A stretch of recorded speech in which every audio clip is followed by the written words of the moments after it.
დაზარალებულს, რომელსაც სისხლის სამართლის კანონმდებლობით გათვალისწინებული რიგი დანაშაულით ქონებრივი ზიანი მიადგა, ზიანის გამარტივებული წესით ანაზღაურების შესაძლებლობა ექნება.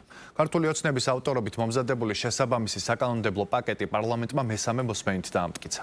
ცვლილებები 5 კანონში შედის და ინერგება მექანიზმი, რომელიც დაზარალებულს შესაძლებლობას აძლევს ზიანი აინაზღაუროს როგორც დანაშაულის ჩამდენი პირისგან დანაშაულის საგნის ამოღებით, ისე ამ პირის ახლო ნათესავისგან და მასთან დაკავშირებული პირისგან ამოღებული ქონების ფარგლებში. ამასთან საკანონმდებლო პაკეტით გათვალისწინებულია საქართველოდან გასვლის აკრძალვა, როგორც დაზარალებულის კომპენსაციის საშუალება. ამასთან დარეგულირდება დაზარალებულის გარდაცვალების შემთხვევაც.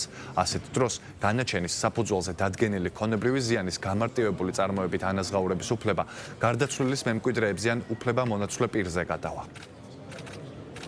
მიეთითება კონკრეტული 16 წელი, ანუ მაქსიმალური ვადა, რა ვადითაც შესაძლებელია, რომ საქართველოდან ანუ ქვეყნის დატოვების აკრძალვა მოხდეს და აქ ერთი პრინციპია შემოთავაზებული, მთავარი არ არის არა დანაშაულის კატეგორიები და ამ კატეგორიიდან გამომდინარე გასამართლობის ვადები, არამედ მთავარი არის თუ ის რა ზიანი მიაყენა კონკრეტულმა დამნაშავემ, კონკრეტულ დაზარალებულს, რომელიც შესაბამისად შესაძლებელია, რომ დანაშაულის კატეგორია იყოს მსუბუქი, მაგრამ ამავდროულად მიყენებული ზიანი იყოს დიდი.